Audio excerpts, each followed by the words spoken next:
স্বাগত জানাচ্ছি গেম অনের সাথে আছে আমি পিঙ্কি সানোয়ার। প্রতি শুক্রবার গেম অন নিয়ে আমরা রাত ৮টায় থাকি আপনাদের সাথে। আজকে আমরা কথা বলবো আসলে এশিয়া কাপ মিশন, বাংলাদেশে এশিয়া কাপ মিশন নিয়ে কথা বলবো। আজকে আমাদের স্টুডিওতে আছেন একজন বিশেষ অতিথি, আমাদের সঙ্গে আছেন জাতীয় দলের সাবেক ক্রিকেটার সানোয়ার হোসেন। ভাই আপনাকে স্বাগত আমাদের সাথে। ধন্যবাদ। ঠিক যেমনটা বলছিলাম যে আসলে বাংলাদেশের এশিয়া কাপ মিশন নিয়ে আজকে আপনার সঙ্গে কথা বলবো। কালকে দুর্দান্ত এক জয় দিয়ে আসলে বাংলাদেশ শুভ সূচনা করেছে এশিয়া কাপের। শুরুতেই জানতে চাবো যে আসলে আপনি কেমন দেখলেন ম্যাচটা? শুরুটা খারাপ হয়নি বলবো, তবে আরো ভালো করার সুযোগ ছিল। আরো ভালো করার সুযোগ ছিল বিকজ অফ আমরা জানি যে এশিয়া কাপ আমরা কিন্তু বাংলাদেশ এই একটা সময় ছিল আমাদের আইডিয়াল ফরম্যাট ছিল 50 ওভার্স। রিসেন্ট পাস্টে কিন্তু আমরা 50 ওভার থেকে টি20 ফরম্যাটটা ভালো খেলছি। এখানে আমরা লাস্ট 3টা সিরিজ যদি দেখি, আমরা শ্রীলঙ্কার সাথে, পাকিস্তানের সাথে, নেদারল্যান্ডের সাথে খুব ভালো সিরিজ জিতেছি। সবাই একটা কনফিডেন্স বিল্ড আপ হয়েছে এবং আমাদের কিছু কিছু প্লেয়ার যদি তামিমের কথা বলি বা ইমনের কথা বলি, জাকিরের কথা বলি, টি20 ফরম্যাটে যেই ওয়েতে প্লেয়াররা ডমিনেট করা দরকার, বেশ কিছু ভালো প্লেয়ার প্লাস আগেন্স্ট লিটনরা তো আছেই, ভালো ফর্মে আছে, সবকিছু মিলে একটা ভালো হোপ তৈরি করেছে। আর যেহেতু শুরুটা আমি ভালো, এই কারণে বলছি যে আরো ভালো করার সুযোগ ছিল। বিকজ অফ দেখেন ফার্স্ট ম্যাচ আফগানিস্তান কিন্তু যে রান রেটটা 94 রানে কিন্তু হংকংকে রান রেটটা অনেক বড় ব্যবধান করে নিয়েছে। রান রেটটা বিকজ অফ একটা সময় হতে পারে যে আমাদের এখানে শ্রীলঙ্কা আছে, আফগানিস্তান আছে, পয়েন্ট টেবিলটা হয়তো বা সমান হয়ে যাওয়ার সম্ভাবনা আছে, তখন এই রান রেটটা বড় একটা ফ্যাক্টর হতে পারে। তারপরে বলবো বাংলাদেশের যেই জায়গাটা বড় ফ্যাক্টর হয়ে গেছে, বাংলাদেশ হংকং এর মতো টিমের এগেইনস্ট আমরা যে রানটা দিয়েছি 144 বা এরকম রান যেটা দিয়েছি, 45 টার্গেট ছিল, 44 করেছে, এই রানটা একটু বেশি হয়ে গেছে। যদি রানটা 100 110 20 এরকম কিছু রাখতে পারতো, তাহলে হয়তো বা বাংলাদেশ মানে আরো একটু অ্যাগ্রেসিভ ব্যাটিং করতে পারতো, যেটা হয়তো বা রান রেট আরো বাড়ানোর সুযোগ ছিল, তারও কম ওভারে শেষ করতে পারতো। কিন্তু যেহেতু 144, দুইটা উইকেট কিন্তু খুব বেশি সময় পাওয়ার প্লের মধ্যে বোধহয় দুইটা উইকেট পড়ে গিয়েছে, তখন লিটনের দায়িত্বটা কিন্তু স্বাভাবিকভাবে ম্যাচ আগে সেভ করা, সিকিউর জায়গায় নিয়ে যাওয়া, ওই দায়িত্ব পালন করতে একটু সময় নিতে হয়েছে। তৌহিদ হৃদয়ের মতো প্রথমে যেভাবে শুরু করেছিল টি20 ফরম্যাটটা, ওইভাবে ব্যাটিং করতে ইদানিং ওইভাবে করতে পারছেন না। এই সময়টা মাঝখানে একটু সময় বেশি নিয়ে নিয়েছে, যেই কারণে হয়তো বা একটু শেষের দিকে যে অ্যাক্সিলারেট করেছে লিটন, কিন্তু আরেকটু ভালো করার সুযোগ ছিল। তারপরে ওভারঅল বলবো কন্ডিশন, ফার্স্ট ম্যাচ সবকিছু বুঝে ভালোভাবে ম্যাচটা জিতেছেন। আপনি বলছিলেন যে আরেকটু ভালো করার সুযোগ ছিল কিন্তু করতে পারেনি। এই হংকং এর এগেইনস্টে তো আসলে 2014 সালে আমরা হেরেছিলাম, সেই কারণে কি একটু বেশি মানে ভেবে চিন্তে খেলেছে কিনা বাংলাদেশ? না, আপসেটটা তো বাংলাদেশ এরকম বেশ কিছু আপসেট আছে, চাইনি এমনটা মনে হয়েছে কিন্তু কালকে ম্যাচ দেখে। রিস্ক নিতে চাই না এই কারণে যে রানটা যদি 144 হয়ে গিয়েছিল, যদি 100 110 হতো তখন কিন্তু হয়তোবা রিস্ক নিতে পারতো, কারণ যে এই কম রান যে কোনো ভাবে হয়তো দুইটা উইকেট পড়ে গেলে হয়ে যাবে। যখন দুইটা উইকেট পড়ে গিয়েছে, ওখানে যদি কুইক ওই সময় যদি আরো একটা দুটো উইকেট পড়ে যেত, বাংলাদেশ ডেফিনেটলি একটু প্রেসারে পড়তো। ম্যাচ আগে তো ফার্স্ট আপনাকে সিকিউর করতে হবে ম্যাচটা, আপনি জয়টা নিশ্চিত করতে হবে, এই জায়গাটা প্ল্যাটফর্মটা তৈরি করতে হবে। আমার মনে হয় ওই জায়গাটায় মনে হয় লিটন কিন্তু বর্তমান সময় কিন্তু one of the best performer, খুব ভালো শেপে আছে, ভালো টাচে আছে। লিটন কিন্তু আরো আগে থেকে অ্যাগ্রেসিভ খেলতে পারতো, ও একটা সময় পর্যন্ত সিকিউর করেছে, তারপরে অ্যাক্সিলারেট করেছে। ওই জায়গাটা যদি তৌহিদ হৃদয় ওর মতো একটু অ্যাক্সিলারেট করতে পারতো, তাহলে হয়তো আর একটু বেটার পজিশনে থাকতো। আর আমার মনে হয় এই ফেয়ারনেসটা থেকে আমাদের বের হইতে হবে, যে জিনিসটা হলো যে ম্যাচ যে কোনো ম্যাচে আমরা হারতে পারি। টি20 ফরম্যাটে খেলতে হলে আপনাকে ওই অ্যাটাকিং ক্রিকেট খেলতে হবে। মানে কোনো পার্টিকুলার ডেতে হয়তো আপনি আপসেট হতে পারে। হংকংয়ের কথা যেটা বললেন, ওইটা একটা আপসেটই বলবো, হংকংয়ের সাথে আমাদের হারার মতো টিম না। ক্রিকেটে এরকম হতে পারে, হয়েছে।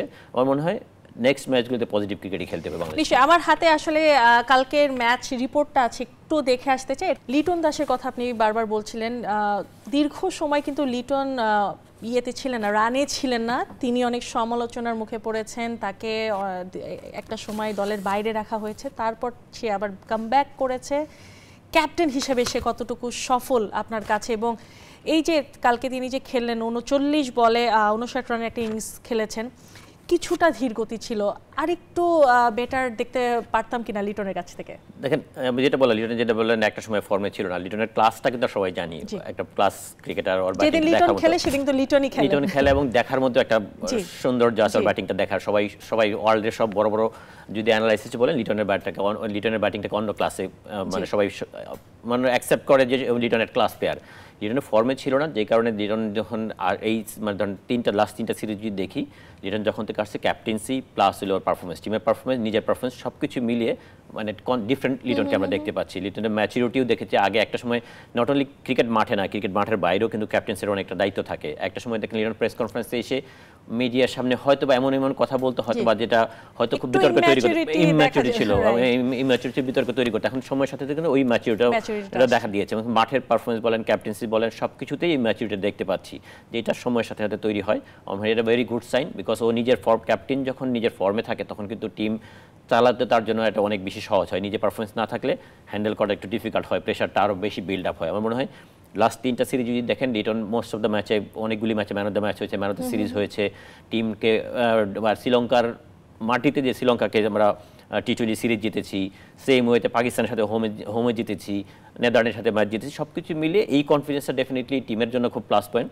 কারণ একটা প্লেয়ার মানে যে কোনো টিমের জন্য জয়টা আমরা বলি হয়তো নেদারল্যান্ডের সাথে জয় বা হোমে পাকিস্তানের সাথে জিতেছে কম রানে, তারপরেও একটা কনফিডেন্স বিল্ড আপ হয়েছে। টি20 ফর্মেটে আমরা এখন যেই চিন্তা করতে পারি যে কোনো টিমের এগেনস্টে আমরা কিন্তু ম্যাচ জেতার অ্যাবিলিটি তৈরি হয়েছে।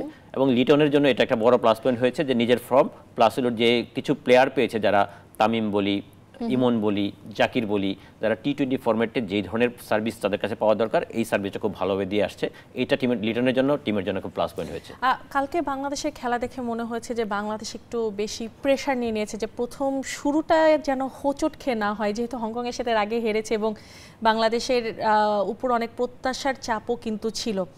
সেই জায়গাটা থেকে আমরা বাইরেও দেখেছি যে আকাশ চোপড়ার মতো মানুষ বলেছেন যে হংকংয়ের কাছে বাংলাদেশ ধরাশয়ী হবে।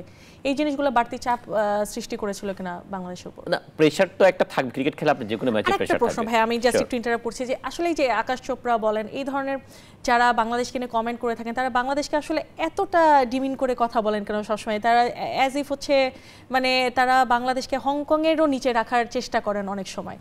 না দেখেন, পারফরমেন্সই কথা বলবে। আপনি যখন এই লাস্ট 3টা সিরিজে দেখেন, এখন আস্তে আস্তে টি20 ফরম্যাটে বাংলাদেশ ভালো খেলা এখন আমরা বলছি। একটা সময় বলতাম টি20 ফরম্যাটটা খুব বাংলাদেশ ভালো এখনও ইন্টারন্যাশনালি মানে ওইভাবে নিজেদের অ্যাস্টাবলিশ করতে পারে নাই। আমরা ওয়ান ডে ফরম্যাটটা নিয়ে বেশি আমরা প্রাইড করতাম যে এই ফরম্যাটে আমরা ভালো ক্রিকেট খেলি, বাকি ফরম্যাটটা আমরা এখনও ওইভাবে করি না। কিন্তু এখন সময়ের সাথে আমরাই কিন্তু বলছি এরকম সেম ওয়েতে আমার মানে জবদের মেন হলো পারফরমেন্স। আপনি এশিয়া কাপে আপনি এই শ্রীলঙ্কারে হারান, আফগানিস্তানকে হারান, সুপার ফোরে যান, পারফরমেন্স করেন, অটোমেটিক এই ধরনের আকাশ চোপড়াদের কথাই কিন্তু চেঞ্জ হয়ে যাবে। এটাই স্বাভাবিক, মানে পারফরমেন্সই মেন কথা বলবে। আকাশ চোপড়া অনেক সময় বাংলাদেশকে নিয়ে পজিটিভ কথা বলেছে এর আগে, এটা আমি এক্সপেক্ট করি না। মানে যে কোনো টিমকে রেসপেক্ট দিয়ে, Bangladesh test playing country, performance হয়তো বা আমরা ধারাবাহিক ওইভাবে পারফর্ম করতে পারি নাই, মানে আরেকটু রেসপেক্ট দিয়ে কথা বলা উচিত। তারপরেও আমি বলবো যে পারফরমেন্স দিয়ে সব কিছু ওভারকাম করা সম্ভব। আমার মনে হয় শ্রীলঙ্কা, যে আমার মনে হয় নেক্সট ম্যাচ শ্রীলঙ্কার সাথে, এই ম্যাচটা যদি আমরা ভালোভাবে মানে ডমিনেট করে ম্যাচ জিততে পারি, কারণ এইটা একটা এক্সট্রা কনফিডেন্স কিন্তু আমাদের বিল্ড আপ হয়েছে। শ্রীলঙ্কা সিরিজ আমরা জিতেছি শ্রীলঙ্কার সাথে, এবং ফার্স্ট ম্যাচটা একটা প্লাস পয়েন্ট হয়েছে, আমরা ফার্স্ট ম্যাচটা খেলেছি, এই উইকেটটার সময় এটা অ্যাডজাস্ট ধারণা হয়েছে। আর হংকংয়ের সাথে যেটা হয়েছে, ডেফিনেটলি আপনি শ্রীলঙ্কার সাথে, আমরা আফগানিস্তানের সাথে আমরা যে কেউ এক্সপেক্ট করতে পারি জিততেও পারি, হারতেও পারি, টিম ওয়াইজ স্ট্রেংথ ওয়াইজ হারতে পারি, কিন্তু হংকংয়ের সাথে হারাটা ওই আমরা কিন্তু কেউ অ্যাকসেপ্ট করবো না। এটা এই একটা এক্সট্রা প্রেশার কিন্তু ছোট দলের সাথে কাজ করে। আর যখন 143 রান করে ফেলেছে, এইটা কিন্তু একটা প্রেশার অবশ্যই। উইকেটটা কিন্তু এত ট্রু উইকেট ছিল না যেখানে অনায়াসে এই রানটা চেঞ্জ করে ফেলবেন না। তখন কিন্তু শুরু করেছিল যখন ইমনরা ব্যাটিং কিন্তু ওইভাবে বল আসছিল না, খুব ফ্লুয়েন্টলি ব্যাটিং করতে পারছিল না। 2টা উইকেট পরে তো অ্যাজ এ ক্যাপ্টেন লিটনের কিন্তু তখন স্বাভাবিকভাবে চিন্তা করতে হয়েছে আগে ম্যাচটা সিকিউর করতে হবে, সিকিউর করতে হবে। ওই জায়গাতে মনে হয় একটু হয়তো আমাদের মনে হয়েছে যে কিছুটা প্রেশার বাংলাদেশ একটু স্লো হয়ে গেছে। যেমন আমরা যদি লিটন কিন্তু শেষ করেছে দেখেন স্ট্রাইকের মধ্যে 150 প্লাস, পরে গিয়ে কিন্তু সেটা ওভারকাম করেছে। এই যেটা বলা আগে যখন মনে হয়েছে যে হ্যাঁ এখন আমি সিকিউর, যে টিমটা একটা সিকিউর জায়গায় আছে, ক্যাপ্টেন আসলে যে দায়িত্বটা নেওয়া উচিত উনি কিন্তু আসলে সেই দায়িত্বটাই নেওয়ার চেষ্টা করেছেন ম্যাচে। আমরা যদি একটু তাওহিদ হৃদয়ের দিকেও তাকাই, যে তাওহিদ হৃদয় যখন আসলে 47 রানে 2 উইকেট পড়ে গেল, বাংলাদেশকে কিন্তু স্বাভাবিকভাবেই মনে হচ্ছিল যে একটু চাপে পড়ে গেছে। তখন তাদের যে জুটিটা ছিল 70 বলে 95 রানের জুটি, এবং তাওহিদ হৃদয় আসলে 36 বলে 35 রান যেটা করেন, সেটাও অনেকেই কিন্তু এটা নিয়ে কথা বলেছেন যে এটা টি20-র সাথে, এখনকার দিনে টি20-র সাথে এটা যায় না। এটা নিয়ে কি বলবেন? অবশ্যই যেটা বাস্তবতা হলো টি20-র সাথে এখন 100 স্ট্রাইক রেট ব্যাটিং, এটা কেউই বাস্তবতা মেলে না। তবে সিচুয়েশন, উইকেট একটা ফ্যাক্টর। তারপরে বলো তৌহিদ হৃদয়ের এক্সপেকটেশন, আমার ইয়াং ব্লাড যারা, এরা তৌহিদ হৃদয় যখন আসছিল তখন কিন্তু খুব অ্যাটাকিং ক্রিকেট খেলে নিজেকে এস্টাবলিশ করেছে, বেশ কিছু পারফরমেন্স আছে, এক্সট্রাঅর্ডিনারি পারফরমেন্স আছে তৌহিদ হৃদয়ের, যে কারণে এক্সপেকটেশন বেশি, কিন্তু সময়ের সাথে রিসেন্ট পাস্টের সময়টা কিন্তু ভালো যাচ্ছে না, খুব ভালো পারফর্ম করছে না। স্বাভাবিকভাবে যখন একটা প্লেয়ারের পিছনে রান না থাকে, কনফিডেন্স না থাকে, তখন তার কাছে খুব বেশি ফ্লুয়েন্ট আশা করা যায় না। কালকেও কিন্তু খুব বেশি ফ্লুয়েন্ট শটস খেলতে পারছে না, একটা প্লাস পয়েন্ট ছিল, সে উইকেটে ছিল, লাস্ট পর্যন্ত উইকেটে ছিল, এই কনফিডেন্সটা হয়তো বিল্ড আপ করেছে। আমি আশা করি এই কনফিডেন্সটা নেক্সট ম্যাচে আমরা আশা করবো যে তৌহিদ হৃদয়ের কাছে ওর মতো পজিটিভ ক্রিকেট খেলতে হবে। টি-20 ফরম্যাটে আপনি উইকেট রেখে রান করাটা ইম্পর্টেন্ট না, এখানে স্ট্রাইক রেট মেনটেন করাটা অনেক বেশি ইম্পর্টেন্ট। আরও ভালো স্ট্রাইক রেটে মিনিমাম 130 140 এরকম স্ট্রাইক রেটে মিডল অর্ডার ব্যাটিং করতে হবে, তাহলে হয়তো টিমের জন্য ইম্প্যাক্টটা অনেক বেশি রাখতে পারবে। তো আমরা হয়তো 144 চেস করছিলাম, এটা হয়তো অত এফেক্ট করে নাই। এটা যদি 160 170 60 প্লাস রান হতো, তাহলে এটা টিমের জন্য অনেক বেশি এফেক্ট হয়ে যেত, অনেক বেশি এফেক্ট করতো। তাহিদ হৃদয় আসলে ম্যাচ শেষে কি বলেছেন তার নিজের পারফরম্যান্স সম্পর্কে একটু তার মুখে শুনে আসতে চাই। I think we playing used to wicket, so wicket was a bit tricky, ball a bit creeping, and most important thing is actually this kind of team we not used to play, so we have to adjust, and the way we adapt. As you mentioned, every team is like a big team, so whenever we go to the ground, just we try to focus our process, and yes, our bowling attack, obviously it's world-class attack. There is everyone is most experienced, so hopefully we will do better. Right, উনিও কিন্তু আসলে খুব একটা satisfied না নিজের batting এর উপর, বোঝাই গেছে তার কথা থেকে। হ্যাঁ, ও বলতেছিল যে খুব একটা মানে ফ্রি শটস খেলতে পারছে না, উইকেটটাও তো সাপোর্ট করছিল না, নিজের ফর্ম সবকিছু মিলিয়ে বলেছে সময় যে আপস এন্ড ডাউন সবকিছু, সব প্লেয়ার যে যায় বিগ স্টার সবই বলছিল। হ্যাঁ, তারপরেও কামব্যাক করতে, বড় স্টার বা বিগ প্লেয়ারদের নেচারটা এরকম, খারাপ সময় যাবে, যখন কামব্যাক করবে স্ট্রংলি। আমি লিটনের কথা যদি দেখেন, লিটন যখন কামব্যাক করেছে তখন কিন্তু কন্টিনিউয়াসলি কিন্তু ভালো পারফর্ম করছে, স্ট্রাইক রেট মেনটেন করছে, সব কিছু মেনটেন করছে। আমরাও অ্যাকসেপ্ট করবো তৌহিদ হৃদয় ডেফিনেটলি ট্যালেন্টেড ক্রিকেটার, আমরা ওর কাছে আরও বেশি আশা করি, এবং টি-20 ফরম্যাটে যে ওয়েতে ব্যাটিং করা দরকার এরকম ব্যাটিং হয়তো নেক্সট ম্যাচ থেকে আশা করি। তবে ভাই, আমরা যেহেতু আসলে একটা টক শোতে বসে কথা বলছি, আমরা কিন্তু আসলে সব ধরনের বিষয়গুলো নিয়ে কথা বলবো। মাঠের সিনারি অলওয়েজ ডিফারেন্ট হয়, বাট যেগুলো পসিবিলিটিস থাকে, উইকনেস স্ট্রেংথ সব কিছু নিয়ে আসলে আমরা কথা বলার চেষ্টা করি। সেই জায়গাটা থেকে বলবো, হংকং আসলে আমাদের কিন্তু খুব একটা কঠিন প্রতিপক্ষ ছিল না। আগামীকাল আছে শ্রীলঙ্কার সাথে ম্যাচ আছে, তারপরে কিন্তু আফগানিস্তান। এই গ্রুপে কিন্তু মোটামুটি সবগুলো, এই তিনটা টিম কিন্তু একই মাপের, কাছাকাছি মাপের, 19-20 বলা যায়। আপনি 19-20 মানবেন কিনা আমি যদিও জানি না, আপনি আসলে কিভাবে মার্কিং করবেন বাংলাদেশ, শ্রীলঙ্কা অ্যান্ড আফগানিস্তানকে? আমি হংকংকে, যেহেতু ম্যাচ শেষ, কাছাকাছি যদি বলে হংকংয়ের হয়তো বা ডেফিনেটলি তিনটা দলের তুলনায় হংকং একটু উইক হয়তো বা, বাকি শ্রীলঙ্কা, আফগানিস্তান, বাংলাদেশ কাছাকাছি বলো, যেটা বাস্তবতা ট্রু। কিন্তু রিয়েলিটি যদি মানতে হয়, আফগানিস্তান কিন্তু টি-20 ফরম্যাটে এখন কিন্তু অনেক এগিয়ে গেছে। শ্রীলঙ্কার সাথে ম্যাচের আগে কিংবা আফগানিস্তানের ম্যাচের আগে হংকং এর সাথে ম্যাচটা কি আরেকটু ঝালিয়ে নেওয়া বাংলাদেশের প্রয়োজন ছিল কিনা? কেননা পরবর্তী ম্যাচগুলোতে কিন্তু এই যেই পরীক্ষা দিতে হয়নি হংকং ম্যাচে, সেই পরীক্ষাগুলো কিন্তু দিতে হবে বাংলাদেশকে। অবশ্যই টাফ টাইম ফেস করতে পারে, কারণ মানে আফগানিস্তানের বোলাররা, বা যদি আমি হংকংয়ের সাথে কম্পেয়ার করি, অনেক ডিফারেন্স। শ্রীলঙ্কান বোলার, শ্রীলঙ্কার ব্যাটার সবকিছুই ক্লাস ওয়াইজ অনেক ডিফারেন্ট। শ্রীলঙ্কার সাথে কিন্তু বাংলাদেশের ম্যাচে এখন কিন্তু একটু দেখা যায় যে একটু কম্পিটিশনটা অনেক বেশি হয়। মানে একটা সময় যেটা ইন্ডিয়া পাকিস্তানের মানুষ এক্সপেক্ট করতেন, শ্রীলঙ্কা বাংলাদেশে খেলার সময় আমরা ওইরকমই একটা রাইভাল সিচুয়েশন তৈরি হয়, যেই জিনিসটা বাংলাদেশের, মানে আমরা সবাই হয়তো ব্যাটারদের হয়তো বেশি সমালোচনা করছি, ব্যাটার আর একটু ভালো করতে পারতো, আর একটু স্ট্রাইক রেট মেনটেন করতে পারতো, আরও একটু কম ওভার শেষ করতে পারতো। কিন্তু যেই জায়গাটায় আমার মনে হয় মাইনাস পয়েন্ট হয়ে গিয়েছে, বর্তমানে রিসেন্ট পাসে যদি আমরা দেখি, বাংলাদেশের মেইন স্ট্যান্ড কিন্তু বোলাররাই কিন্তু ম্যাচটা কন্ট্রোল করে। বড় ম্যাচ যতগুলি দিচ্ছি বা আপনি সিরিজগুলি দেখেন, বোলাররা কিন্তু ডমিনেট করেছে, বেস্ট পারফরম্যান্স ছিল। এই ম্যাচে হংকংয়ের এগেইনস্টে বাংলাদেশের বোলাররা যেই স্ট্যান্ডার্ডে বোলিং করা উচিত ছিল, আমার মনে হয় ওইভাবে বোলিং করতে পারে না। হংকংয়ের মতো টিমের সাথে 143 করবে, ওইটা চেস করতে হবে। আমরা কিন্তু তাসকিনকেও দেখেছি, 2টা উইকেট তিনি পেয়েছেন, কিন্তু তারপর ছিল এক্স্যাক্টলি তিনি কিন্তু এক্সপেন্সিভ ছিল। বা আমাদের স্পিনাররা আরো ডমিনেট করার কথা ছিল। আমার ওখানে একমাত্র তানজিদ সাকিব বোধহয় একটু ওভারঅল সবার চেয়ে ভালো বোলিং করেছে। এই জায়গাটা আমাদের বোলারদের কন্ট্রিবিউশনটা আরেকটু বেশি দরকার ছিল। মিডল ওভারে আমরা যদি দেখেন দুইটা উইকেট, একটা উইকেট পর দুইটা পার্টনারশিপ হয়েছে, মানে ওদের দুইটা পার্টনারশিপ হয়েছে, একটা বোধহয় 30 থেকে 70 পর্যন্ত, 70 থেকে 130। এই দুইটা পার্টনারশিপ এইখানে আমাদের মিডল ওভার উইকেট নিতে পারি নাই। এখানে যদি আমরা উইকেট ব্রেক থ্রু করতে পারতাম, হংকংয়ের কিন্তু অত বেশি ব্যাটসম্যান নাই, আমরা উইকেট ব্রেকডাউন করতে পারি নাই, যে কারণে ওই সময়টা ওরা কিন্তু ইউটিলাইজ করেছে, মোটামুটি রানের মোটামুটি ফ্লোটা সবসময় ছিল, যেই কারণে আমাদের ব্যাটাররা, আমাদের এইটাও বাস্তবতা, আমরা কিন্তু সব পারফরমেন্স দেখবেন বাংলাদেশি যখন আমরা টি20 ফরম্যাটে জিতি ম্যাক্সিমাম 150-র আশেপাশে, 140 এরকম স্কোর খুব কমফোর্টেবল জিতি। আমরা কিন্তু অনায়াসে 170, 180, 200 করে ফেলতে পারি, ওই অ্যাবিলিটি এখনো তৈরি হয়নি। যেই জায়গায় 144 হয়ে গেছে, উইকেটটাও একটু ডিফিকাল্ট ছিল, আউটফিল্ডের একটু স্লো ছিল, এইখানে এই রানটা কিন্তু 160-র কাছাকাছি রান। এইটা চেস করতে গিয়ে বাংলাদেশ কিন্তু শুরুতেই যদি ইমনরা বা ইয়েরা যদি ওপেনাররা যদি ফ্লুয়েন্টলি 7-8 ওভার খেলে ফেলতো। এরপরে এটাই আসছিলাম যে আপনি বোলিং এর কথা বলেন, আসলে আমাদের টপ অর্ডার কিংবা আমরা যদি বলি ওপেনারদের পারফরম্যান্স, আসলে এই জায়গাটাতে স্ট্রাগলটা আমরা সব সময় দেখে আসছি, স্ট্রাগলটা রয়েই যাচ্ছে। ওপেনিং ব্যাটসম্যানদের কথা বলছেন নাকি? ওপেনিং ব্যাটসম্যান, হ্যাঁ, তারপরেও অন এন্ড অফ আমরা একসাথে পার্টনারশিপটা হয়তো খুব বেশি কম দেখি, কিন্তু রিসেন্ট পাস্টে যদি দেখেন কোনোদিন ইমন পারফর্ম করছে, কোনোদিন হয়তো তামিম রান করছে। এই জায়গাটা একটা প্লাস পয়েন্ট। অ্যাটলিস্ট আমাদের আগে ওপেনার নিয়ে বড় সমস্যা ছিল তামিম ইকবাল যাওয়ার পর থেকে, আমরা কিন্তু তামিমের সময়ও দেখেছি যে তামিম হয়তো একদিক দিয়ে নিজেকে সেটেল করেছে, বাকি পার্টনারশিপ সবসময় খুঁজতে হয়েছে।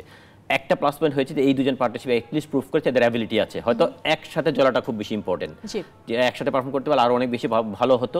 এইটাই বলছিলাম যে ওরা যদি 7, 8, 9 ওভার যদি একসাথে ওরা ব্যাটিং করতে পারতো, তাহলে যে স্ট্রাইকটা পেতো বা যে ওদের যে অ্যাবিলিটি, তাহলে হয়তো আমরা খেলাটা হয়তো 13 ওভার 14 ওভার শেষ করতে পারতাম, তাহলে হয়তো আমাদের প্লাস পয়েন্ট হতো। আমার মনে হয় যেটা মাইনাস পয়েন্ট হয়েছে আমাদের, ওদেরকে অনেক বেশি রান দিয়েছে আমার বলাররা স্ট্রেংথ ওয়াইজ। রাইট ভাই, আমরা আসলে জানি যে পাওয়ার প্লের মেইন কিন্তু হচ্ছে মানে টি20 মেইন হচ্ছে পাওয়ার প্লে। সো আমরা পাওয়ার প্লেটাই কখনো আসলে ইউটিলাইজ করতে পারি না। এই জায়গাটা আমরা পিছিয়ে পড়ি বিধায় কিন্তু আমাদের হাত থেকে ম্যাচও বের হয়ে যায় বা আমরা স্ট্রাগল করি কিছুটাই। পাওয়ার প্লেতে আসলে ভালো করার মন্ত্রটা কোথায়? ধরেন আমাদের ধরেন যে আমাদের পাওয়ার হিটিং কোচ আনতেছি কেন, বিকজ অফ আমাদের পাওয়ার হিটিং অ্যাবিলিটি লিমিটেশন আছে, এটা আমরা কিন্তু মানি। আমরা হয়তো জানি আফগানিস্তানের প্লেয়াররা ন্যাচারালি স্ট্রেংথ বেশি, ওয়েস্ট ইন্ডিয়ার প্লেয়ার ন্যাচারালি স্ট্রং, ওরা কিন্তু মানে পাওয়ার দিয়ে অনেক কিছু করতে পারে, আমাদের কিন্তু টেকনিকের উপর বেশি ডিপেন্ড করতে হয়। এই জন্য পাওয়ার হিটিং অ্যাবিলিটিটা বাড়ানোর জন্য টেকনিকগুলি আমাদের জানতে হবে, শিখতে হবে। আমরা হয়তো জানি হয়তো আরও ভালো করার জন্য জানতে হবে। এই কারণে কিন্তু এই প্রসেসগুলো তৈরি করা হচ্ছে। আর টি20 ফর্মেটে আপনি যতই রান করেন দেখবেন একটা দুইটা 6 না হলে রান রেটটা 4 না হলে রান রেট খুব বেশি বড় হয় না। আপনি যখন একটা সময় এমন সিচুয়েশন আসবে রান রেট হয়তো 10-12 হয়ে গিয়েছে, তখন কিন্তু সিঙ্গেল নিয়ে 4 নিয়ে ওইটা কেস করা যায় না। কিন্তু কালকে এটাই দেখা গিয়েছে, তারা কিন্তু সিঙ্গেলস এর উপরে বেশি খেলেছে। Singles very important. কালকের উইকেটটা ছিল একটু ট্রিকি, ওই উইকেটটা সিঙ্গেল ডাবল অনেক বেশি হাইয়েস্ট ডাবল রান নিয়েছে ওদের বাংলাদেশ কালকের ম্যাচে। মানে এটাও খুব বেশি ইম্পর্টেন্ট, স্ট্রাইক রোটেট করতে হবে। কিন্তু এমন সিচুয়েশন আসবে যখন 200 রান চেস করতে যাবে, তখন কিন্তু সিঙ্গেল নিয়ে কভার করা যাবে না। তখন কিন্তু আপনার 10-12 রান রেটে অনেক সময় রান করতে হবে, তখন কিন্তু আপনার 4-6 অ্যাবিলিটি বাড়াতে হবে। এই জায়গাটা আমাদের বাংলাদেশে গ্যাপ আছে। তারপরে আমাদের তানজিদ তামিম এবং ইমনের যদি রেকর্ড দেখেন, এদের তুলনামূলক আবার অনেকে সবার থেকে কিন্তু এদের 6 মারার অ্যাবিলিটি ভালো, এবং অল্প সময়ে এরা কিন্তু ওয়ার্ল্ড ক্রিকেটেই কিন্তু অনেকগুলি 6 মেরেছে, যেটা হচ্ছে প্লাস পয়েন্ট।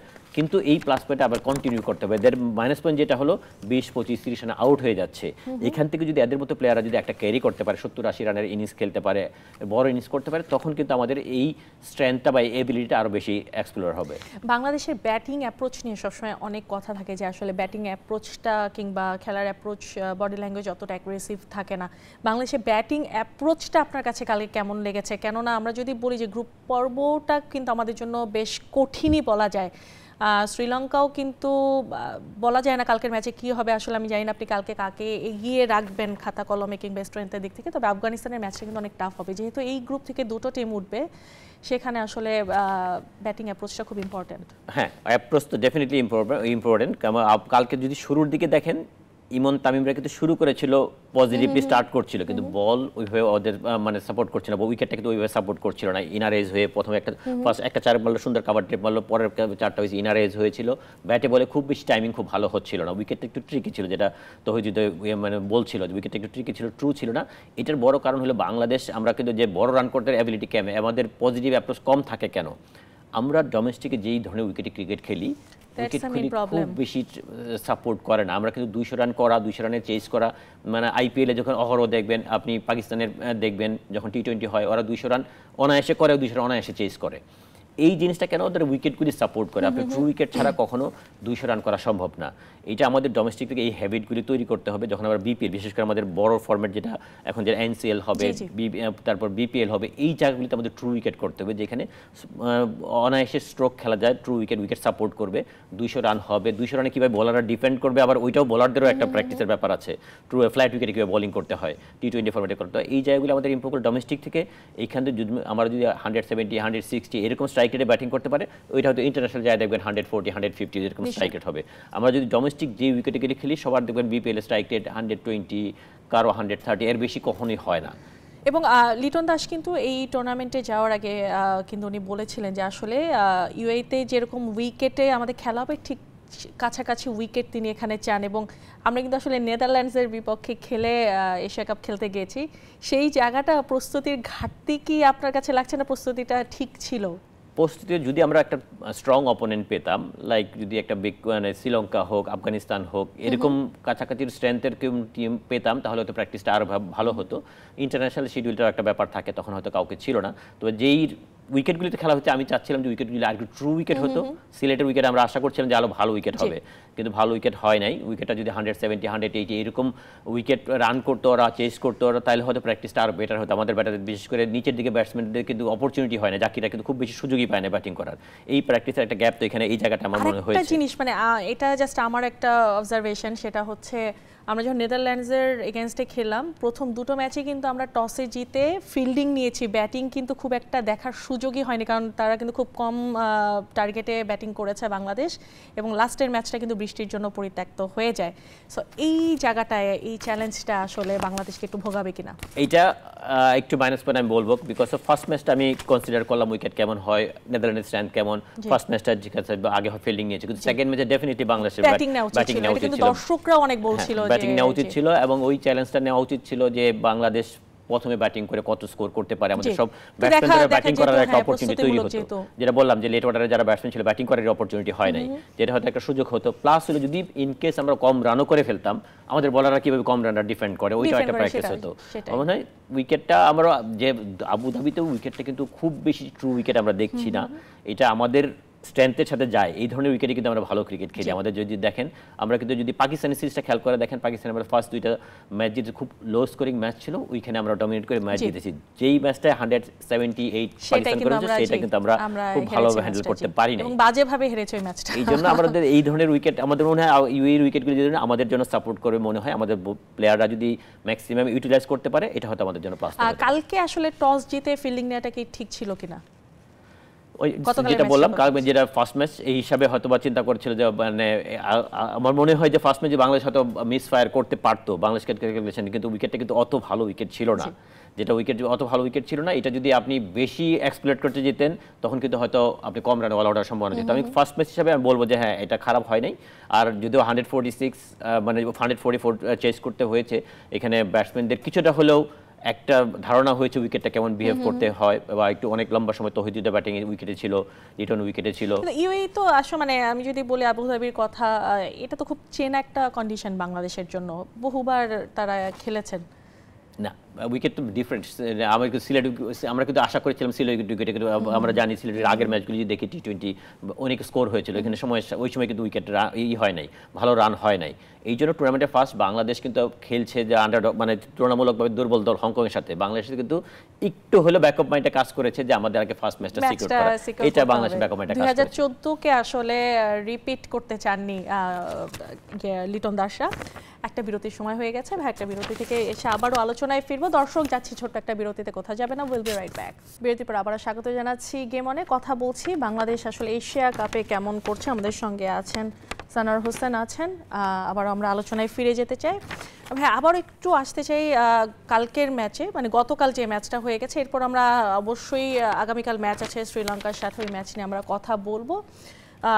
বোলিং ডিপার্টমেন্টটা নিয়ে আপনি শুরুতেই বলছিলেন, বোলিংয়ে একটা জিনিস লক্ষ্য করা গেছে যে তাসকিন আসলে দুটা উইকেট নিয়েছেন, এক্সপেন্সিভ ছিলেন, এটা নিয়ে আমরা আগেও কথা বলেছি, কিন্তু তিনি গতির দিকে অনেকটা নজর দিয়েছেন, আর একটু স্লোয়ার বল ছাড়লে কি আসলে রান চেকের দিকে একটু মনোযোগী হওয়া উচিত ছিল কিনা? উনি যখন দেখলেন যে আসলে বাউন্ডারি হচ্ছে কিংবা গড় রানটা বেড়ে যাচ্ছে, সেক্ষেত্রে একটু চেঞ্জ করা উচিত ছিল কিনা? পেস আমরা জানি তা ফাস্ট বোলারদের মেইন এটা থাকে হলো অ্যাটাকিং একটা অ্যাপ্রোচ থাকতেই হবে, এটা স্বাভাবিক, কিন্তু তারপরে কন্ডিশন আপনাকে রিড করতে হবে, কোন কন্ডিশনে, অনেক কন্ডিশনে যে আপনি হয়তো শুধু গতি দিয়ে আপনাকে কাজ হবে না, তখন কিন্তু আপনাকে change of pace, yorker, variation আপনি করতেই হবে। আর টি-20 ফরম্যাটটা খালি উইকেটের না, ওইখানে ইকোনমিটা অনেক বেশি অনেক বেশি ইম্পর্টেন্ট। যখন আপনি যদি উইকেটও না পান, যদি 4 ওভারে যদি 20 রানের মধ্যে রাখতে পারেন, বা এটা সুপার বোলিং বা এরকম সিচুয়েশন ওয়াইজ, উইকেট ওয়াইজ আপনি রান রেটটা অনেক বেশি ইম্পর্টেন্ট, যে আপনি কত কম রানে আপনি স্পেলটা শেষ করতে পারলেন, নিজের স্পেলটা শেষ করতে পারলেন। এই জায়গায়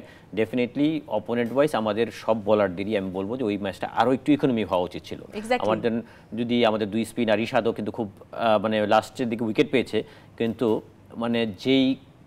যেই মানের বোলিং বা ওর কাছ থেকে আর একটু এক্সপেকটেশনটা একটু বেশি ছিল। মানে যেহেতু অপোনেন্ট হংকংয়ের মতো বোলাররা অনায়াসে এত মানে ফ্লুয়েন্ট ব্যাটিং করেছে ওদের এগেনস্টে, যেটা আমরা আশা করি নাই। শেখ মাহাদি আমরা জানি one of the best spinner, power প্লেতে যে ওয়েতে বোলিং করে ওয়ার্ল্ড ক্রিকেটে মানে one of the best spinner বলবো শেখ মাহাদি বলবো বাংলাদেশের ক্রিকেটে। আমাদের অনেক স্পিনাররা শুধু হয়তো হোমে আমরা অ্যাডভান্টেজে ভালো বোলিং করতে পারি, মাহাদিকে দেখবেন যে কোনো কন্ডিশনে কিন্তু ভালো বোলিং করতে পারে। সবকিছু মিলিয়ে একমাত্র তানজিদ সাকিব তিনি একটু তার বোলিংয়ে ডিফারেন্ট বোলিং ছিল, ভেরিয়েশন ছিল, সবকিছু মিলে মানে ওর অ্যাপ্রোচটা অনেক ডিফারেন্ট ছিল। বাকি সবাইকে একটু এক্সপেন্সিভ মনে হয়েছে আমার, যেই কারণে আমরা বারবার এই মানে আমরা হংকংয়ের ম্যাচটা নিয়ে এত বেশি আলোচনা হতো না। আমরা যদি ওদেরকে 100-র কাছাকাছি অল আউট করতাম, আরো বেশি কুইক শেষ করতে পারতাম। আফগানিস্তান করেছে, আফগানিস্তান কিন্তু হংকংকে 94 রানে অল আউট করেছে। মানে ওরা হয়তো আগে ব্যাটিং করেছে, বড় রান করেছে, 54 রানের বড় ডিফারেন্সে রান রেট 4+4 হয়ে গিয়েছে, যেটা একটা বিশাল প্লাস, যেটা মানে টি-20 ফরম্যাটে অনেক বড় একটা রানের ব্যবধানে জিতেছে। আমারও চাইছিলাম যে আফগানিস্তানে যদি আমরা হংকংকে যদি আমরা একটু 100-র আশেপাশে কোনো একটা রানে 110 এরকম রানে অল আউট করতে পারতাম, আমরা যদি মানে ফুল অ্যাটাকিং ক্রিকেট খেলে এটাকে কম ওভারে শেষ করতাম, উইকেট 3টা 4টা 5টা পড়তো, তাও যদি আমরা কম রানে শেষ করতে পারতাম, এটা আমাদের জন্য প্লাস পয়েন্ট হতে পারতো। যাই হোক, তারপরে আমি ওভারঅল বলবো যে যেই শুরুটা একবারে খারাপ হয়নি, বাংলাদেশ 7 উইকেটে ম্যাচ জিতেছে, হয়তো একটু সময় নিয়েছে বেশি। তারপরে বলবো যে আমাদের যদি টুর্নামেন্টে, এশিয়া কাপের মতো একটা টুর্নামেন্টে ভালো করতে হয়, আমার সুপার 4-এ যেতে হয়, বা আমরা চিন্তা করছি চ্যাম্পিয়ন হব, এরকমও আমাদের স্টেটমেন্ট দিয়ে গিয়েছি। আমরা যদি ওরকমই করতে হয়, পারফরমেন্স করতে হয়, স্ট্রেট ওয়ে আমাদের জিততে হবে। আমাদের শ্রীলঙ্কা, আফগানিস্তান এখানে জিততে, সুপার 4-এ যেতে হলে এদের কাছে ভালো স্ট্রেট ওয়ে জিততে হবে আমাদের। নিশ্চয়ই 5 জন বোলার নিয়ে খেলেছে আসলে বাংলাদেশ। যখন হংকংয়ে 3য় এবং 4র্থ উইকেট মানে জুটিটা যখন একটু বড় হচ্ছিল, তখন কি আসলে লিটন দাস জাস্ট জানার জন্য ট্রাই করতে পারতেন কিনা কোনো অকেশনাল বোলারকে, যেহেতু রেগুলার বোলাররা ভালো করতে পারছিল না, নাকি যেটা করেছে আসলে আপনার নজরে ঠিক আছে? হয়েছে বাংলাদেশে আসলে রিয়েল অলরাউন্ডারের অভাব আমাদের টিমে। আমাদের যদি একটা সাকিব আল হাসানটা চলে আসে, সবসময় সাকিব আল হাসান থাকলে একটা প্লেয়ার আসবেই, সাকিব আল হাসান থাকলে আমাদের একটা বোলার, একটা ব্যাটসম্যান এক্সট্রা হয়ে যেত অটোমেটিক। হ্যাঁ, যেটা এটা বড় প্লাস পয়েন্ট ছিল। রিয়েল যদি আপনার যে কোনো টিমে যদি 2টা-3টা অলরাউন্ডার থাকে, আবার টিম কম্বিনেশন অনেক ভালো হয়ে যায়, তখন আপনি ইজি হয়ে যায়। আপনি ধরেন অকেশনাল বোলার বা কোনো একটা আপনার মেইন বোলার যদি আপনি গিয়ে ফুল সার্ভিস না দিতে পারে, তখন ওর হয়। আমাদের একমাত্র শামীম পাটোয়ারি ছাড়া এখানে কিন্তু আর হাত গড়ানোর মতো কোনো বোলারই নেই। আমার তারপরে আমি বলবো, যেহেতু আমাদের এরকম সিচুয়েশন হতে পারে, আমাদের জেনুইন 5টা বোলার নিয়ে খেলছি আমরা, একটা বোলার যে কোনো ম্যাচে টি-20তে ফেল করতেই পারে, তখন কিন্তু এই ম্যাচেও কিন্তু একটা সুযোগ ছিল শামীম পাটোয়ারি 1-2টা ওভার, 2-1টা ওভার করতে পারতো, টেস্ট করতে পারতেন কিনা। হ্যাঁ, অবশ্যই সুযোগ ছিল, ওকে 1-2টা ওভার, ও কিন্তু এর আগেও কিন্তু প্রুভ করেছে, ও কিন্তু ভালো অ্যাবিলিটি, ইন্টারন্যাশনাল ম্যাচেও কিন্তু ভালো পারফর্ম করি, কিন্তু ফুল ওভার বলই করেছে, 10 ওভার ওয়ানডে ম্যাচে ফুল ওভার বলিং করেছে, সেই অ্যাবিলিটিটাও আছে। আমার মনে হয় এরকম সিচুয়েশনে 1-2টা ওভার ওকে, কারণ আপনাকে একটা সময় স্ট্রং অপোনেন্টের এগেইনস্টে 5টা বোলারই আপনাকে ফুল সার্ভিস দিবে, এক্সপেক্ট করা রেগুলার আপনাকে সম্ভব হবে না। এই জন্য আপনাকে অকেশনাল যে কোনো বা পার্ট টাইম বোলারকে সাম টাইম আপনাকে ইউজ করতেই হবে। এই ম্যাচটাতে দেখার একটা সুযোগ ছিল। একটা সময় ছিল মাহমুদুল্লাহ বোলিং করতে পারতো, শান্ত কিন্তু বোলিং করতে পারতো, মিরাজ ছিল অলরাউন্ডার হিসেবে ছিল, মিরাজ নেই। স্বাভাবিকভাবে অলরাউন্ডারের সংখ্যাটা কম, সাইফুদ্দিন টিমে আছে, যে হয়তো বা বোলিং অলরাউন্ডার, ব্যাটিং অলরাউন্ডার বলা যায় না, বোলিং অলরাউন্ডার আছে।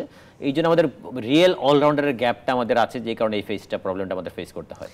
এই টুর্নামেন্টে যে আপনি একটু আগে বললেন যে আসলে বাংলাদেশ একটা স্টেটমেন্ট দিয়ে গেছে যে আমরা আসলে এবার এশিয়া কাপ জিতে আসবো। এর আগেও কিন্তু 2-2বার আসলে ফাইনালে উঠেও আমরা তীরে গিয়ে আমাদের তরি ডুবেছে।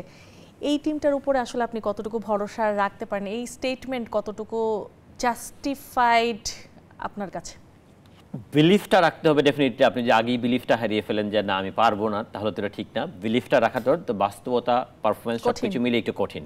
আমাদের যদি আমরা সুপার 4 নিয়ে অনেক চিন্তা, হংকংকে নিয়ে আমরা অনেক এত কথা বলছি, মানে স্টেটমেন্টের সাথে বাস্তবতার সাথে মিলটা একটু কম, তারপরে বিলিফটা রাখতে হবে। আমাদের যদি ওই স্টেটমেন্টের মানে কাছাকাছি যেতে হয়, আমাদের আরও বেটার ক্রিকেট খেলতে হবে।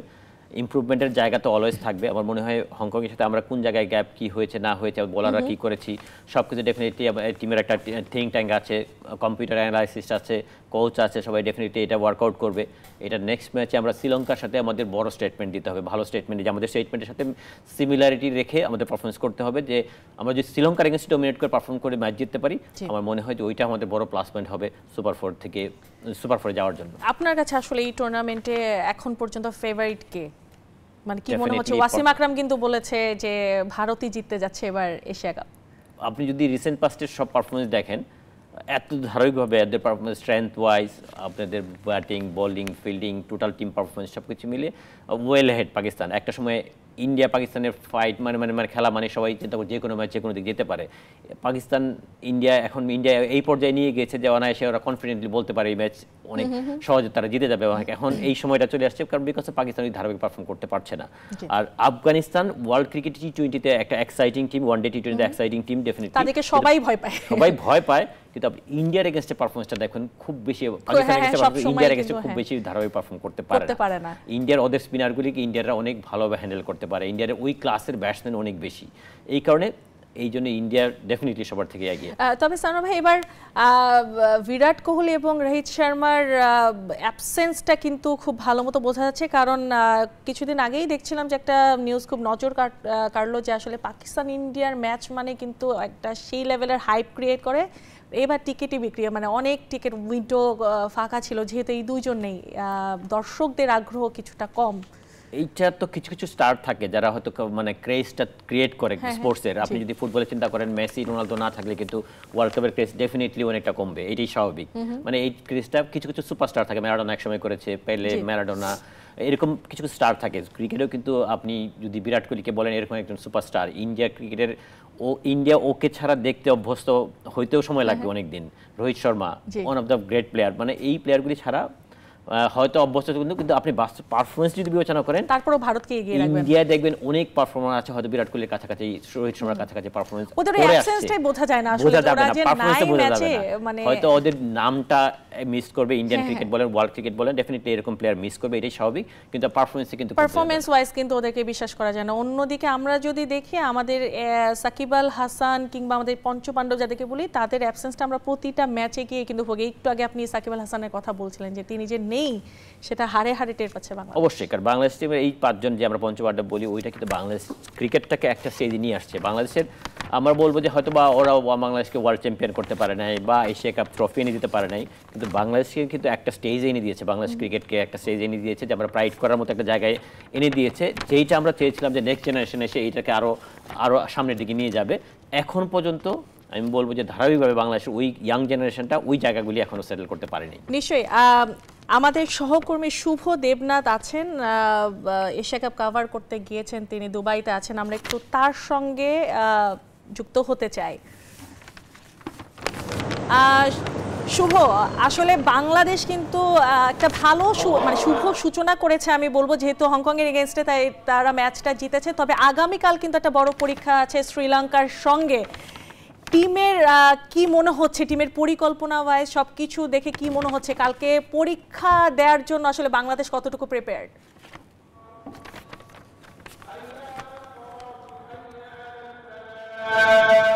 পিঙ্কি, ধন্যবাদ আপনাকে। বাংলাদেশ পরীক্ষা দেওয়ার থেকে গুরুত্বপূর্ণ বিষয় বাংলাদেশের বোলারদের তারা সেরা দিতে হবে, গরমের সঙ্গে মানিয়ে নিতে হবে। আমরা দেখছিলাম প্রথম ম্যাচে তাসকিন থেকে শুরু করে রিশাদ দেখেছিল স্ট্রাগল করেছেন, সেক্ষেত্রে বলা যায় বাংলাদেশের ব্যাটারদের থেকে বোলারদের চ্যালেঞ্জ বেশি থাকবে।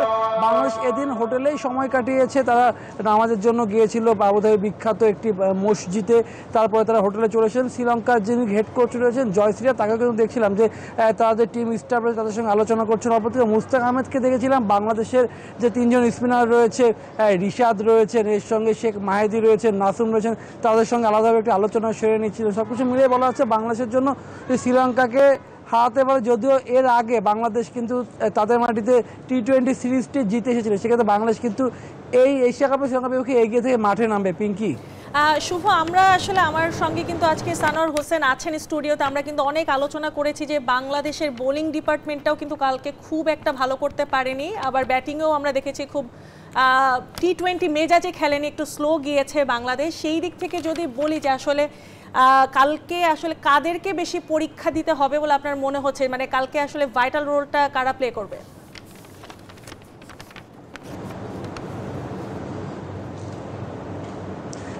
যদি সাম্প্রতিক পারফরমেন্সে বিচার করতে হয় তাহলে বাংলাদেশ শ্রীলঙ্কা থেকে এগিয়ে থাকবে, কারণ বাংলাদেশ টানা 3টি সিরিজ জিতে ছাড়া এশিয়া কাপ খেলতে এসেছে।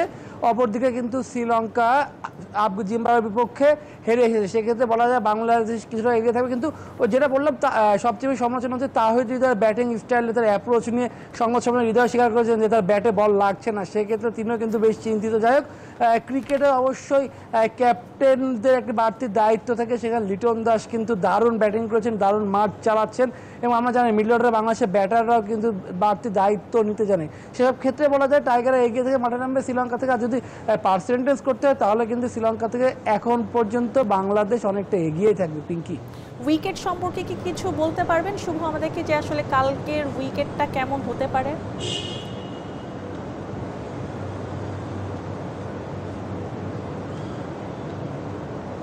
শুভ, আমাকে শুনতে পারছেন?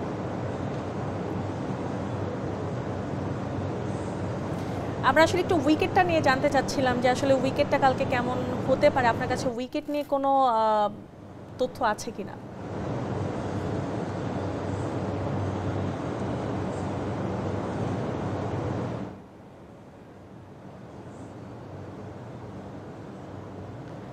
সম্ভবত শুনতে পাচ্ছেন না। যে উইকেটে খেলা হবে সেটা তো অবশ্যই স্পোর্টিং উইকেটই বলা হচ্ছে, কারণ আমরা দেখেছিলাম যে এর আগে দুটি ম্যাচ হয়েছিল, আফগানিস্তান কিন্তু হংকংয়ের বিপক্ষে প্রায় 200-র কাছাকাছি স্কোর করেছিল, বাংলাদেশে কিন্তু প্রায় দারুণ ব্যাটিং করেছিল। যদিও হৃদয়কে নিয়ে কিন্তু সমালোচনা হচ্ছে, কিন্তু লিটন দাস ভালো করেছিল। সেক্ষেত্রে বলা যায় যে উইকেট স্পোর্টিং উইকেট হচ্ছে আবুধাবি উইকেট। যদিও যে আগে ব্যাট করে তাদের অ্যাভারেজ থেকে 138, কিন্তু আমরা দেখতে পাচ্ছি এশিয়া কাপে উইকেট আচরণটা চেঞ্জ হয়ে গিয়েছে। সেক্ষেত্রে বলা যায় যে দুই দলের ব্যাটারে বাড়তি সুবিধা হবে। আর যেহেতু টি-20 রানের খেলা, সেক্ষেত্রে যারা দ্রুত রান তুলতে পারবে এবং যারা ভুল কম করতে পারবে তারা কিন্তু সেই ম্যাচে এগিয়ে থাকবে। পিঙ্কি, নিশ্চয়ই। শুভ, আপনাকে অনেক অনেক ধন্যবাদ আমাদের সঙ্গে যুক্ত থাকার জন্য। আমি আবারও একটু আলোচনায় ফিরতে চাই যে কালকে শ্রীলঙ্কার ম্যাচটাই একটু যদি আসি। ঠিক যেমনটা বলছিল যে আজকে বাংলাদেশ খুব একটা প্র্যাকটিস বা কিছু করে নাই, 3জন স্পিনার নিয়ে কাজ করেছেন কোচ। কি মনে হচ্ছে যে তার মানে কালকে বোলিং ডিপার্টমেন্টের উপরে একটু বেশি ফোকাস থাকবে নাকি? না, অবশ্যই আমি যেটা আগে বলছিলাম যে ট্যাঙ্ক আছে, কম্পিউটার অ্যানালাইসিস আছে, কোন জায়গায় মাইনাস পয়েন্ট ছিল বোলারদের, কেন একটু এক্সপেন্সিভ ছিল। আর মুস্তাক যেহেতু আছে, এখানে আমাদের স্পিনারদের একটা বড় রোল প্লে করতে হবে এই উইকেটগুলিতে। যেহেতু রিশাদ একটু এক্সপেন্সিভ ছিল, মাহাদির মতো ওইভাবে পারফরমেন্সটা পাইনি, সাথে নাসুম তো খেলে নাই, যদিও খেলতে পারে, যে কোনো ম্যাচই খেলতে পারে। এই কারণেই মুস্তাকের দেখা গিয়েছে যে আমরা নামাজের পরে ওই বোলারদের নিয়ে এই উইকেটে কী হবে, সে তার একটা বিশাল এক্সপিরিয়েন্স মুস্তাকের, ডেফিনেটলি ওই এক্সপিরিয়েন্সটা শেয়ার করেছে যে এই কন্ডিশনে কোন জায়গায় বোলিং করলে কী করলে ভালো হতে পারে, এটা একটা ওয়ার্কআউট। তো এবং সেম ওয়েতে definitely coach computer analysis fast bowling যারা কাজ করবে যে কোন জায়গায় মানে করলে আরেকটু বেটার রেজাল্ট আসতে পারে, এটা নিয়ে ওয়ার্কআউট করবে। এটাই মানে বর্তমান যে কোচদের থেকে কম্পিউটার অ্যানালাইসিসে একটা বড় ভূমিকা থাকে। কোন জায়গায় মিস্টেক করছে কম্পিউটারের কিন্তু সব কিছু দেখা যায়, ওরা কিন্তু ফাইন্ড আউট করতে পারে। সেম ওয়েতে অপোনেন্টের কোন জায়গায় বোলিং করলে কার কোন জায়গায় দুর্বলতা আছে, কার কোথায় স্ট্রং পয়েন্ট, যেগুলো নিয়ে অ্যানালাইসিস করে মিটিং থেকে হয়তো বা ব্যাক টু ব্যাক ম্যাচ খেলছে, এই জন্য হয়তো আজকে প্র্যাকটিসটা করেনি, প্র্যাকটিস না করেও যদি ডেফিনেটলি টিম মিটিং সব ক্ষেত্রেই হয়, এবং এখানে কম্পিউটার অ্যানালাইসিস পুরো ব্যাটসম্যানদের পারফরমেন্স, কে কোন জায়গায় ভালো করেছে, কি করেছে, কোন জায়গায় রিকভারি টাইমটাও তো দরকার। গতকাল ম্যাচ খেলেছে, আজকে যে ওয়েদারটা কিন্তু বলছিলেন যে গরমের সাথে মানিয়ে নেওয়াটা একটু কঠিন হয়ে যাচ্ছে। দুবাইতে আমরা জানি যে প্রচুর গরম থাকে। আমার চাকরির সুবাদে রেগুলারই যেতে হয়, সামটাইমস দুবাই এমন একটা সামনে নর্মাল হাঁটাও ডিফিকাল্ট হয়ে যায়, এই কন্ডিশনে প্লেয়ারদের খেলতে হয়। যদিও একটা মাঠে নামার পরে প্লেয়ারদের ওই সিচুয়েশনে অ্যাডজাস্ট করতেই হবে, কিছু করার নেই, অ্যাডজাস্ট করতে হয়। এমন সময় অনেক সময় টিমগুলি চিন্তা করে রেস্ট দিলে হয়তো বা এটা আরও বেনিফিট হয় প্লেয়ার জন্য, ওই চিন্তা করে হয়তো বা রেস্ট করতে পারে বা কিছু ইন্ডিভিজুয়াল প্র্যাকটিস ইনডোর বা পার্সোনাল প্র্যাকটিস করতেও পারে। নিশ্চয়ই। শ্রীলঙ্কা আসলে জিম্বাবুয়ের সাথে হেরে এসেছে, সেখানে বাংলাদেশ 3টা ব্যাক টু ব্যাক সিরিজ জিতে গেছে এবং ওদের মাটিতেই কিন্তু শ্রীলঙ্কার মাটিতে শ্রীলঙ্কাকে আমরা হারিয়ে এসেছি।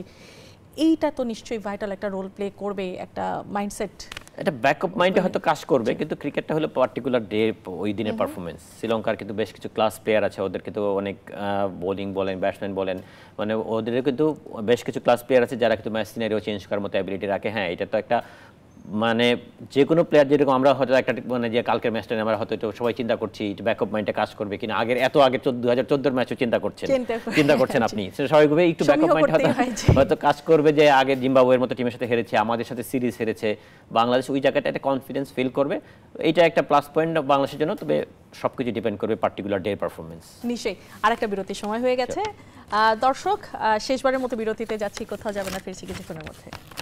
আবার বিরতির পর স্বাগত। গেমে অনেক কথা বলছে আসলে বাংলাদেশের এশিয়া কাপ মিশন নিয়ে, তারপর আমার সঙ্গে আছেন সানোয়ার হোসেন।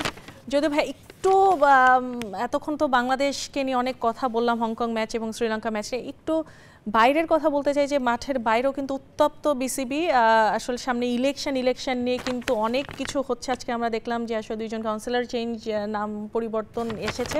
এটা একটা প্রতিবেদন আছে, একটু দেখে আসবো, তারপরে আমরা আলোচনায় ফিরতে চাই। এশিয়া কাপ নিয়ে আমিরাতে ম্যাচ ফিটনেসে ব্যস্ত ক্রিকেটাররা, আর বোর্ড পরিচালকরা ব্যস্ত অক্টোবরের বিসিবি নির্বাচন নিয়ে। ভোটের লড়াইয়ে বাড়ছে নানা অভিযোগও। এরই মধ্যে ঢাকা বিভাগ থেকে শুরুতে কাউন্সিলর পদে মোহাম্মদ আশরাফুল ও জেলা থেকে সাথী রাজাকে জেসির নাম থাকলেও অজ্ঞাত চাপে তাদের সরিয়ে দেওয়া হয়েছে। অভিযোগ আছে বর্তমান সভাপতি বুলবুল ও ফাহিম ঢুকেছেন সেখানে। তারা আবার একজন সভাপতি ও অন্যজন বিসিবির সিনিয়র সহসভাপতি পদে রয়েছেন। এমন ঘটনা দেখে হতবাক সাবেক বোর্ড পরিচালক সিরাজউদ্দিন মোহাম্মদ আলমগীর। তিনি বলেন, গঠনতন্ত্রের বাইরে গিয়ে সরিয়ে দেওয়া হয়েছে এই দুজনকে। ক্রিকেট বোর্ডের নির্বাচনকে সামনে রেখে আপনি যেভাবে কমিটিগুলোকে নিজেদের মতো করে সাজানো, কাউকে ঢুকানো, কাউকে বাদ দেওয়া, এগুলো আসলে মানে ক্রিয়াঙ্গনের জন্য খুব একটা মানে শুভকর নয় আর কি। এগুলা বিগত সরকারের আমলেও কিন্তু আমরা এই প্রক্রিয়াগুলাই দেখছি। 5 আগস্ট স্বৈরাচারী সরকার পতনের পর দায়িত্ব নিয়ে তখনকার সভাপতি ফারুক আহমেদ বলেছিলেন সংবিধান পরিবর্তন আনবেন, কিন্তু সেটা আর হয়ে ওঠেনি। 2014 সালে সংবিধানে অনুষ্ঠিত হবে নির্বাচন। এগুলো অবশ্যই নিয়মের বাইরে করা হচ্ছে, কারণ আপনি অ্যাডহক কমিটি যেগুলো করা হয় ওখানে কিন্তু কনস্টিটিউশনের মানে জেলা বিভাগের যে কনস্টিটিউশন আছে ওখানে পরিষ্কারভাবে বলা আছে এগুলা 90 দিনের জন্যই এই অ্যাডহক কমিটি গুলো গঠিত হবে এবং 90 দিনের পর তাদের মূল কাজ হবে, এই কমিটির কাজ হবে তারা একটা নির্বাচন আয়োজন করা। সাবেক বোর্ড পরিচালক আলমগীর মনে করিয়ে দিলেন সরকারি হস্তক্ষেপের কারণে কিভাবে জিম্বাবুয়ে শ্রীলঙ্কার মতো দলকে নিষিদ্ধ করেছিল আইসিসি। শুভদেবনাথ, নিউজ 24, আবুধাবি, সংযুক্ত আরব আমিরাত। নিশ্চয়ই ভাইয়া, একদম শেষ পর্যায়ে চলে এসেছি, একদম ছোট্ট করে জানতে চাবো এই ব্যাপারটা নিয়ে আপনার মতামতটা। এই জিনিসটা ফুললি ক্লিয়ার না, মানে জিনিসটা হলো যেটা হলো যে নর্মালি কাউন্সিলর নিয়ম হলো বোর্ড থেকে একটা কাউন্সিলর চিঠি পাঠায়, আচ্ছা, যে কোনো হয়তো ক্লাবগুলি হোক, সংস্থা হোক, ডিভিশন হোক, সবগুলি চিঠি পাঠায়। চিঠি পাঠানোর পর ক্লাবগুলি, ওই ক্লাব বা ওই সংস্থা নমিনেট করে ক্রিকেট বোর্ডের কাউন্সিলরের নামটা পাঠায়। আমি যতদূর জানি এখন পর্যন্ত কাউন্সিলরগুলি এখনো পাঠানো হয় নাই। যদি পাঠিয়ে থাকে, পাঠানোর পরে চেঞ্জ হয়, এটা হয়তো নিয়মের ব্যত্যয়। আমি জানি না এটা কি হয়েছে, যদি পাঠাতে ব্যর্থ, আর যদি না পাঠিয়ে থাকে তারপরে চেঞ্জ করে থাকে, এটা হয়তো কন্ট্রোলটা এখনো তাদের কোর্টে আসে কিনা আমি জানি না। যদি পাঠিয়ে চেঞ্জ করে ডেফিনেটলি এটা ব্যত্যয়। নিশ্চয়ই আরও আসলে কথা বলার জায়গা ছিল, কিন্তু বলতে পারছি না সময়ের জন্য, এখানেই শেষ করতে হচ্ছে। ভাই আপনাকে অনেক অনেক ধন্যবাদ আজকে আমাদেরকে সময় দেওয়ার জন্য। দর্শক, আজকে এখানেই শেষ করছি গেম অন। আগামী শুক্রবার আবারও ফিরে আসবো গেম অন নিয়ে। ভালো থাকবেন, সুস্থ থাকবেন।